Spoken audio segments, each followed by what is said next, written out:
नमस्कार दोस्तों, आप सभी का फिर से स्वागत करता हूं सुखदीप की आवाज़ में। दोस्तों, आप इस चैनल पर नए हैं तो चैनल को जल्दी से सब्सक्राइब करिए। चलिए कहानी को शुरू करते हैं।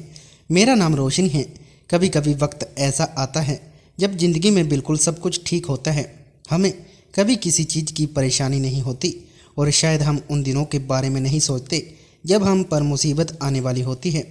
लेकिन जब मुसीबत आ जाती है तो हम सोचते हैं कि हमारे वह दिन बहुत अच्छे थे जब हमें ना किसी बात की फ़िक्र थी और ना ही हम फिक्र करने की कोशिश करते थे। एक समय मेरा भी ऐसा ही था जब मैं बहुत खुश हुआ करती थी। हम 4 बहनें थीं और मेरे 2 भाई थे। मेरे सबसे बड़े भाई, जिससे हम बहुत ज़्यादा मोहब्बत करते थे, जिन्होंने अपनी चारों बहनों को बहन समझकर नहीं पाला था बल्कि अपनी बेटियों की तरह उनकी परवरिश की थी। मम्मी पापा ने हम सबको बहुत अच्छे संस्कार दिए थे। हम सभी पढ़े लिखे थे। मेरी एक बहन थी जो सबसे छोटी थी। हालांकि मैं अपनी सब बहनों में से सबसे बड़ी थी, सबसे ज़्यादा समझदार थी। इसलिए घर में सब लोग मुझसे बहुत प्यार करते थे और मैं घर के हर काम में सबसे आगे रहा करती थी। ज़िंदगी बड़ी खुशहाल गुजर रही थी। उस समय वक्त कितनी तेज़ी से रफ्तार पकड़ रहा था, कुछ पता नहीं चलता था। ज़िंदगी में बुरा समय तो जब आना शुरू हुआ था जब मेरी सबसे छोटी बहन की तबीयत खराब रहने लगी थी। 7 साल की उम्र में उसे ब्रेन हेमरेज हो गया था, जिसकी वजह से उसके इलाज पर बहुत सारे पैसे खर्च हो गए थे। मेरे पापा का अच्छा कारोबार था, इसलिए हमारे घर में किसी चीज़ की कोई कमी नहीं थी। मगर बहन घर के बीमार रहने से पापा की सारी सेविंग्स और मम्मी का सारा जेवर उसके इलाज पर लग गया था। उस समय मेरी उम्र 20 साल थी और मुझसे छोटी मेरी दोनों बहनें मुझसे काफ़ी छोटी थी। मेरे छोटे भाई का नाम दीपक शर्मा था। दीपक की उम्र मेरी छोटी बहन से 4 साल ज़्यादा थी। हम सारे बहन भाइयों की उम्र में लगभग 2 या 3 साल का ही फ़र्क था। मम्मी हमेशा मेरी बहन के लिए परेशान रहती थी, क्योंकि वह घर में सबसे छोटी और सबकी लाडली बेटी थी और बीमार थी। काफ़ी सारा वक्त इसी तरह से गुजर गया था। मेरी बहन का इलाज करने में मेरे घर वालों ने किसी तरह की कोई कमी नहीं छोड़ी थी। वह हर तरह से यही कोशिश करना चाहते थे कि उनकी बेटी ठीक हो जाए। मगर मेरी बहन की दिमागी हालत दिन ब दिन होती गई और उसका जितना इलाज होता वो उतना ही ज़्यादा बीमार होते जाती। उसके अंदर बहुत ही सारी बीमारियां पैदा हो गई थी, जिसकी वजह से एक दिन ऐसा हुआ कि वह इस दुनिया में ना रह सकी और इस दुनिया को छोड़कर चली गई। मगर मेरे पापा और मेरे बड़े भाई के पास जितनी भी जमा पूंजी थी वह सारी की सारी बहन के इलाज पर ख़त्म हो गई थी। उसके बाद घर वाले पूरी तरह से खाली हो गए थे।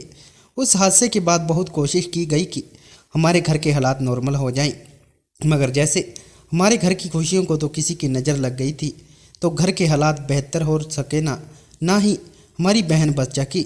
धीरे धीरे मैं जवान हो रही थी। मेरे घर वालों को मेरी शादी की बहुत फिक्र थी। मेरी बहन के मरने के बाद मम्मी पापा तो जैसे उदास रहने लगे थे। आखिरकार मेरी बहन थी ही इतनी प्यारी कि हम सब उसे बहुत प्यार किया करते थे। सबसे छोटा होने की वजह से वह हम सबकी इतनी लाडली थी कि हम हमेशा उसकी फिक्र में पागल होते रहते थे। उसके जाने के बाद तो जैसे घर सोना सोना सा हो गया था। घर में इतने सारे लोग होने के बावजूद भी कुछ भी अच्छा नहीं लगता था। वक्त बढ़ता चला जा रहा था। मेरी शादी की उम्र होने लगी थी, मगर क्या किया जा सकता था। जब इंसान का वक्त ख़राब होता है तो शायद उसकी बेटियों की शादी भी नहीं हो पाती। उधर मेरे मम्मी पापा बीमार रहने लगे थे। उन दोनों का इलाज चल रहा था। मेरे बड़े भाई मम्मी पापा की तरफ से बहुत परेशान रहते थे।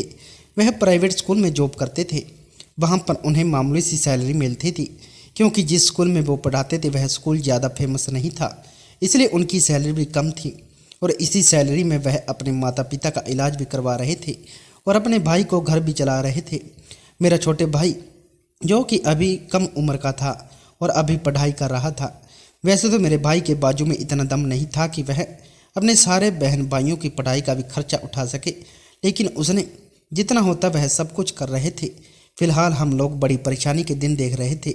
मम्मी पापा कहते थे कि जल्द से जल्द मेरी शादी हो जाए और मैं अपने घर की हो जाऊं, क्योंकि उम्र निकलने के बाद बेटियों को ज़्यादा अच्छे रिश्ते नहीं आते। हम लोगों के घर के हालात इतने ख़राब हो गए थे कि रिश्ते तो मेरे अभी भी अच्छे नहीं आ रहे थे। मगर फिर भी मम्मी पापा को एक आस रहती थी कि हमारी बेटी जवान है, अभी अच्छे घर में चली जाएगी। मगर अभी मेरे भाग्य में शादी करना लिखा ही नहीं था। मेरी उम्र धीरे धीरे 35 साल हो गई। मेरे भाई ने हम सब लोगों के लिए बहुत अच्छा किया था, मगर एक दिन उन्होंने भी हमें अपना असली रूप दिखा दिया। उन्होंने यह नहीं पता कि उनसे 2 साल छोटी उनकी जवान बहन अभी घर में बैठी हुई है और उन्होंने अपनी मर्जी के मुताबिक एक लड़की के साथ शादी कर ली थी। यह खबर सुनकर तो जैसे हम सबके पैरों तले से ज़मीन निकल गई थी। अभी हमारे घर के हालात ऐसे नहीं थे कि हम घर के एक और मेंबर को इस घर में बर्दाश्त कर सकते। मेरी मम्मी तो चाहती थी कि जल्द से जल्द बेटियों की शादी हो जाए तो घर का बोझ थोड़ा कम हो जाएगा, मगर भाई ने ऐसे मौके पर शादी करके घर में एक और मेंबर को बढ़ा दिया था। यह बात किसी को भी पसंद नहीं आई थी। ऊपर से अपनी मर्जी के मुताबिक शादी करना, वह भी लड़की को उसके घर से भगाने के बाद, यह सब मेरे पापा को बर्दाश्त न हुआ। वह जब अपनी पत्नी को लेकर घर आए तो पापा को बहुत गुस्सा आया था, क्योंकि भाई की इस शादी से मेरे पापा को बहुत ज़्यादा बेइज्जत होना पड़ा। लोग कहते थे कि आपके बेटे ने लड़की को घर से भगाकर शादी की है। यह बातें सुनकर तो पापा भाई पर बरस पड़े, उन पर हाथ भी उठाया। भाई को घर से निकाल रहे थे, मगर मैंने उन्हें रोक लिया और कहा कि अब जो हुआ जैसा हुआ, आपको भाई को घर से निकालना नहीं चाहिए। मगर पापा थे, किसी की बात नहीं मानी, भाई को घर में रखने के लिए तैयार नहीं थे। मेरे लाख समझाने की कोशिश बेकार रही। भाई की इस हरकत से मम्मी तो जैसे खामोश हो गई थी और पापा थे कि अपना दिल पकड़कर बैठ गए थे, जिनको धीरे धीरे हार्ट अटैक आने लगा और वह बेहोश हो गए।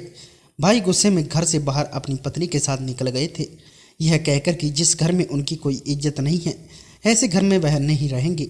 और पापा का भी यही कहना था कि वो उनकी आंखों से दूर हो जाए और इस घर से निकल जाए। उधर मैं अपने भाई को दरवाजे की तरफ आवाज़ लगाते रह गई, जिसने मेरी एक ना सुनी, और इधर अपने पापा को तसल्ली देती रह गई थी, मगर वह भी इस दुनिया को छोड़कर चले गए।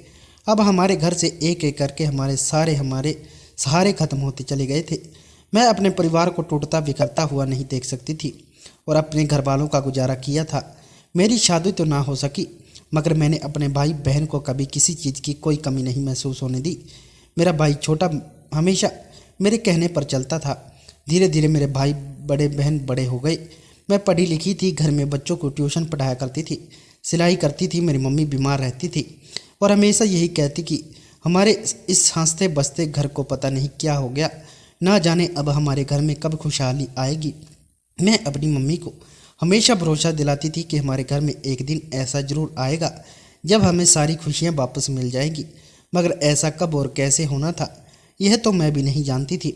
लेकिन मुझे ऊपर वाले पर बहुत भरोसा था। पापा के मरने के बाद हमेशा मम्मी बीमार रहने लगी थी। मुझे उनके इलाज की भी फिक्र रहने लगी। जैसे तैसे मैंने अपने छोटे भाई बहन को अपनी मेहनत की कमाई से जवान किया था। दिन रात मैंने सिलाई की और बच्चों को ट्यूशन पढ़ाकर जो पैसे कमाए थे, वो सारे ही पैसे अपनी माँ के इलाज पर और अपने बहन भाइयों के खाने पीने पर लगा दिया करती थी। मेरे भाई बहन तो जवान हो चुके थे। इतनी उम्र आने के बाद मेरी उम्र लगभग 37 साल हो गई थी। अब तो मेरे रिश्ते भी आने बंद हो गए थे। मुझे तो अब लगता ही नहीं था कि कभी मेरी शादी होगी, क्योंकि जब मेरी शादी की उम्र थी तब मेरी शादी ना हो सकी, और अब जब मैं अपने घर की जिम्मेदारियों में बंद कर रह गई हूँ तो मुझे शादी नहीं करनी। अब धीरे धीरे जवान हो रहा था तो मम्मी को लगने लगा कि वो अब हमारे घर का पूरा बोझ अपने कंधों पर उठा लेगा, अपनी बहन को आराम देगा। मैं अभी मेहनत में पीछे नहीं थी। मुझे अपनी बहनों की शादियाँ करनी थी और अपने भाई की भी शादी करनी थी। मैंने अब ठान लिया था कि जब तक मेरे भाई बहन की अब ज़िंदगी में सेटल नहीं हो जाते तब तक मैं अपने बारे में कुछ नहीं सोचूंगी। मेरे भाई जो कि हमारा घर छोड़कर जा चुके थे, उनके बारे में हमारे कुछ रिश्तेदार बताते रहते कि वह अपनी शादीशुदा ज़िंदगी बहुत अच्छे से गुजार रहे हैं।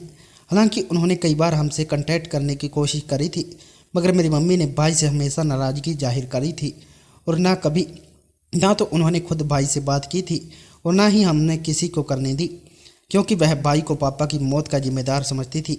उनका यही कहना था कि अगर अनुज भैया घर छोड़कर ना जाता तो शायद पापा इस दुनिया से भी ना जाते। उनको हार्ट अटैक सिर्फ भाई की वजह से आया था।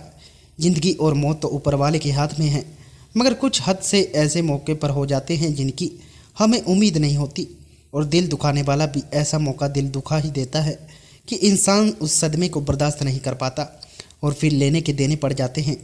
यही वजह थी कि मेरे घर में मेरे भाई को ही पापा की मौत का जिम्मेदार माना जाता था, जिसकी वजह से शायद मेरे दिल में उनके लिए नफ़रत पैदा हो गई थी।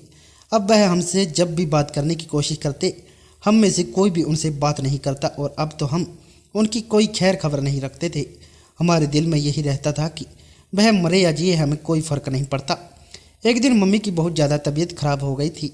मैं मम्मी को फ़ौरन डॉक्टर के पास लेकर गई। डॉक्टर ने मम्मी की हालत बहुत सीरियस बताई थी। मम्मी को एडमिट करने के लिए बहुत सारे पैसों की ज़रूरत पड़ रही थी। शायद भैया को हमारे पड़ोसी लोगों ने मम्मी की तबीयत के बारे में बता दिया था, क्योंकि हमारे पड़ोस के कुछ लड़के मेरे भाई के दोस्त थे। भाई भागे भागे अस्पताल आए थे और उन्होंने अस्पताल के काउंटर पर मम्मी के इलाज के लिए पैसा जमा करवा दिए थे। मगर जब मैंने मेरे भाई को अस्पताल में देखा तो मैं उन पर बरस पड़ी थी और उनसे कहा कि हमारे घर की सारी खुशियाँ आपकी वजह से ख़त्म हो गई हैं। अब आप यहाँ क्या लेने आए हैं? मेरे भाई ने मुझे कोई जवाब नहीं दिया और वह अपना सर झुकाकर वहाँ से चले गए थे। मगर उस समय मुझे यह नहीं पता था कि भाई मम्मी के इलाज के लिए अस्पताल में पैसा जमा करवा चुके हैं, वरना मैं कभी उनसे पैसे ना लेती।